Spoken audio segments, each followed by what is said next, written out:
Hey guys, welcome back to my channel. Today we're gonna be covering Arachne, and she's a big ass fucking spider. Alright guys, so enough of this shenanigans. Looking at her basic stats, she's got very high starting life, very high health regen, very high physical damage at the start, well moderate, but she still hits really hard. Now what that means for you is you're going to be an exceptional character for staying in the field, a very good jungler. This whole game that you're watching, I don't die once. I don't die a single time. The only time I return is to buy gear.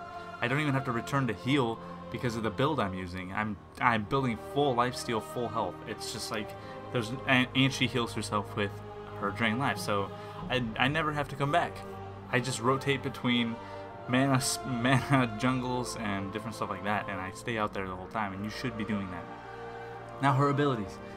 Her passive is very good. It applies a dot up to 3 times with a basic damage, and then 15% of your physical strength is also applied. So it does a lot of damage. Attack speed is also very good because if you get that stack up 3 times, it does substantial damage. I get several kills this game of an enemy who would have got away, but the last tick on that thing just fucks them up.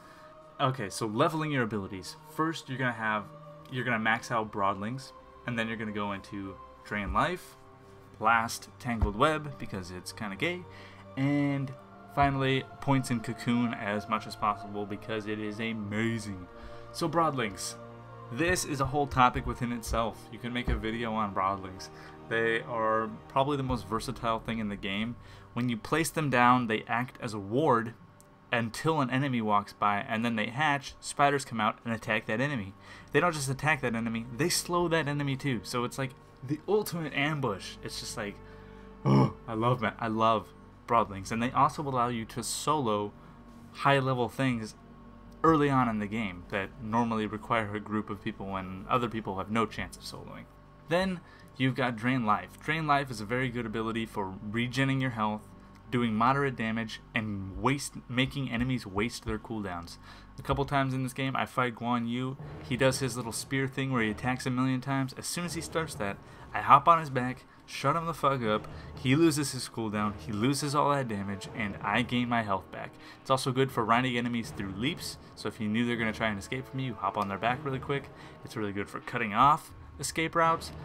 Be careful though, because you do ride their back and they will walk you into a tower and get you shot, so be careful when you do it.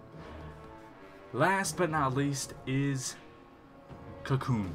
Cocoon is amazing. It has the lowest cooldown for any ultimate in the game. It has an extremely long reach, it stuns the enemy, and it does damage. The damage changes per level, but the stun I believe still stays the same duration. I think it's 1 or 2 seconds. So the enemies run in there like over by their tower, they think they got away, and you just yank them all the way back, tell them to shut the fuck up. You can yank them right, it yanks them right in front of you, so you can jump on their back, pounce on them, and kill them that way. Alright, so tricks with this chick. She has a couple really nice tricks. Number 1 is the Broodling ambush. You see me do this several times in the game. You can stack Broodlings up. It kind of takes a little while, and you prep it as you go, but as you're running through the jungle, just be dropping Broodlings all the time, because one, they act as wards, so they will spot ambushes before they happen. But you stack up like 2 or 3 Broodlings, wait for somebody to walk by, you use your ultimate, you yank them in, all the Broodlings hatch, they will murder, or they will pounce on that enemy, slow them down, and do tons of damage. You silence them so they can't run away, do whatever you gotta do, maybe throw down a Tangled Web. That's called the Broodling ambush. It is an extremely good way to get ganks, and it fucks people up. Next, you can solo the Gold Fury as low as like level 9. I have this clip right here.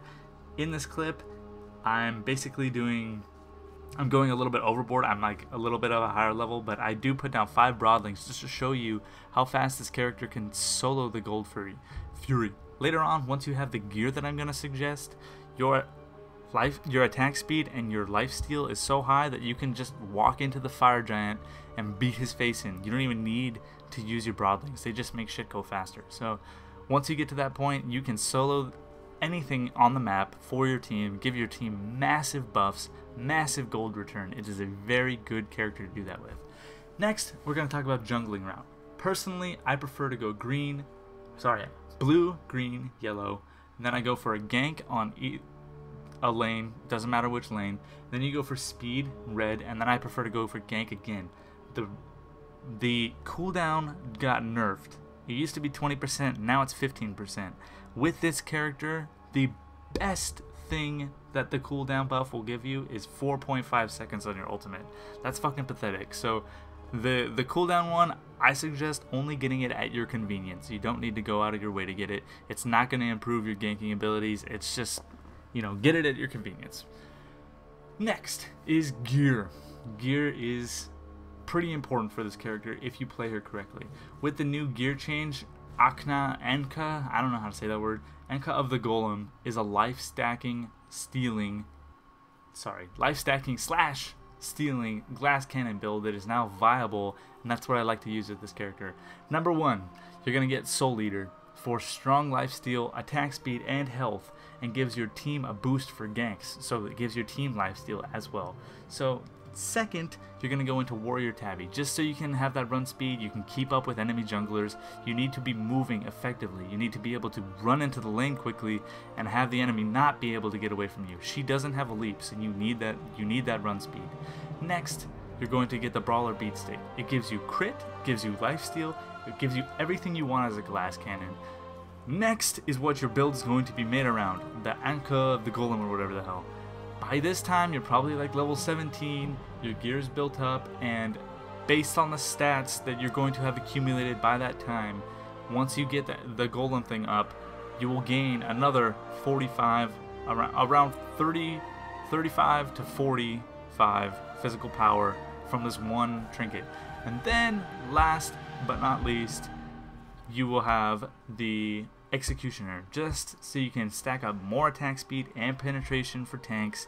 It just makes you hit harder, and it makes you get those passive buffs up quickly because you're gonna attack speed is gonna be crazy, coincidentally giving you more self heals. So with this buff, or with this build, you will also have an extra 750 health.